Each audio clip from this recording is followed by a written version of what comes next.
en Luc chapitre 11, verset 2. Jésus est en train d'enseigner à ses disciples comment on prie de manière efficace. Et qu'est-ce qu'il leur dit? Il dit, quand vous priez, dites Père. Ça veut dire, adresse-toi à Dieu le Créateur comme étant ton papa. Pourquoi Jésus dit de manière impérative, quand vous priez, dites Père? Les Juifs priaient comme tous les Hébreux. Ils prient Dieu dans ce titre qu'on connaît. Voilà, c'est ça que Jésus est en train de corriger. Il dit, vous voulez savoir comment moi je prie? Je ne m'adresse pas à l'Éternel au titre de l'Éternel. Je m'adresse à mon Père. Il dit, quand vous priez, vous voulez la prière qui marche? Dites Père. Alléluia. Est-ce que faire une prière en disant Éternel, elle est fausse? Non.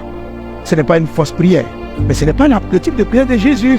C'est une prière qui est moins efficace. Ceux qui prient Dieu comme étant l'Éternel, inconsciemment, ils se sentent loin de Père. L'Éternel, c'est Dieu, c'est ton papa. Le jour où tu as donné ta vie à Jésus, Dieu est devenu ton papa. Éternel, c'est un peu comme le titre, comme on dit le directeur. Monsieur le directeur, voilà comment nous prions. C'est-à-dire, Dieu est devenu notre papa, mais nous, on s'adresse à lui comme étant Monsieur le directeur. Alors, dès l'instant où vous appelez votre papa Monsieur le directeur, vous créez une distance inconsciente. Quelqu'un qui prie Dieu comme étant l'Éternel, c'est le même Dieu. Déjà, il se prive de l'abondance. Votre Père est riche. Tout l'or lui appartient. C'est-à-dire que, à force de dire cette phrase-là, ça enlève en vous la peur d'oser des choses extraordinaires. Quand dans ta tête tu es le fils, ce qui appartient à ton papa est pour toi. C'est naturel. Tu as cultivé l'art que Dieu et toi vous êtes loin. Il est un directeur, un DG. Il s'appelle l'Éternel créateur du ciel et de la terre. Toi, en Jésus, nous sommes fils. Mais tu ne le penses pas. En fait, tu le dis. Mais tu le dis dans ta chair, tu le dis dans ton âme. Tu ne le déclares pas dans ta profondeur du lieu secret. C'est pourquoi tu te gênes. Pourquoi tu te gênes dans ta vie spirituelle? Pourquoi tu es gêné de parler à ton papa? Jésus dit la différence entre toutes vos prières et puis moi, c'est que moi je parle à mon papa. Vous parlez à votre Éternel. Moi je parle à mon Père. Vous voulez savoir comment ma prière marche? Quand vous priez, dites Père. C'est tellement important d'avoir la notion que Dieu est devenu notre Père par Jésus que Satan, c'est un des plus grands combats du diable. Quand Satan vient tenter Jésus, la tentation de Satan ne consistait pas à faire transformer la pierre en pain. Si tu es fils de Dieu, autrement dit, si Dieu est ton papa, transforme la pierre en pain. Transformer une pierre en pain, ce n'est pas un péché, mais c'est la question qui vient avant là. Si Dieu est ton Père, qu'est-ce qu'il est en train de faire? Il veut l'amener à mettre une séparation. Il veut l'amener à douter. En quoi est-ce qu'un miracle prouve que je suis l'enfant de Dieu? Tu veux semer un doute dans mon âme. Si c'est la première tentation de Jésus, c'est une des premières tentations à laquelle vous faites face dans le christianisme. Jésus a fait de toi un fils de Dieu quand tu as dit Jésus entre dans ma vie. Mais Satan va venir te faire douter avec tout ce qu'on entend. Toute la religiosité. Dieu est lointain, c'est un directeur un peu méchant. Toutes les religions mettent Dieu loin. Toutes les religions du monde éloignent Dieu des hommes. Dieu c'est mon papa. Dieu on pleure avec lui, on rit avec lui. Je vous montre comme ça un exemple. Le simple fait de m'aligner à cette prière-là, c'est comme si mon esprit a s'ouvrir. J'ai vu qu'on avait bâti des forteresses qui m'éloignaient de Dieu et qui me faisaient vivre la pauvreté. Que Dieu ouvre ton intelligence, que Dieu ouvre ton esprit.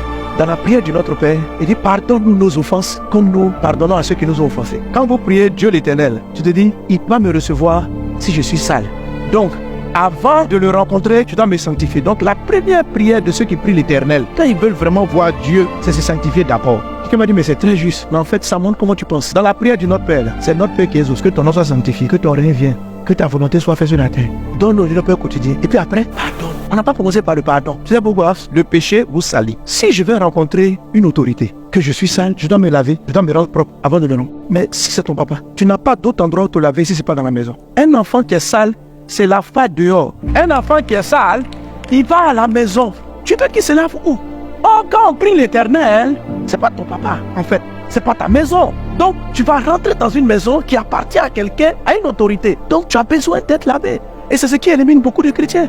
Quand ils se sentent sales, ils n'ont plus envie de venir à l'église. Quand ils ont péché, ils n'ont plus envie de prier. Parce qu'ils disent, je suis trop impur pour lui parler. C'est ton papa qui va te laver, qui va te purifier. Tu veux aller où? Tu veux devenir saint avant de le toucher? Mais viens avec tes fautes pour qu'il te lave. C'est son devoir dans le tabernacle. Dans toute l'approche de Dieu de l'Ancien Testament, où Dieu a prié comme l'Éternel, on se lave, on n'est plus avant d'accéder à lui. Dans la nouvelle alliance, en Christ, on vient chez papa pour qu'il nous lave. Ça change beaucoup de choses. Regardez, quand Jésus dit, ne vous inquiétez pas pour ce que vous allez manger et boire, en Matthieu chapitre 6, verset 31 vers la fin. Il dit ceci, ne vous inquiétez pas. Ce sont les païens qui prient comme ça. Les païens aussi prient. Il dit, votre Père, pas votre Dieu, mais votre Père, c'est de quoi vous avez besoin. Quand Dieu est ton papa, naturellement, il prend soin de toi. Tu vas dire, mais c'est mon papa, mais pourquoi il prend soin de moi? En fait, il prend soin de toi. Mais tout ce qu'il fait, il le fait dans le lieu secret.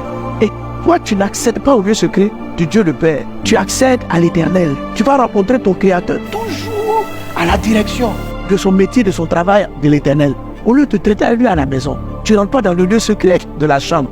Dieu est un bon papa. C'est le meilleur père que tu puisses avoir. Il est le père que tu n'as pas eu. Il s'appelle le père des orphelins. Il dit, si vous méchants comme vous êtes, vous savez donner de bonnes choses à vos enfants, à plus forte raison, moi, Dieu est un papa.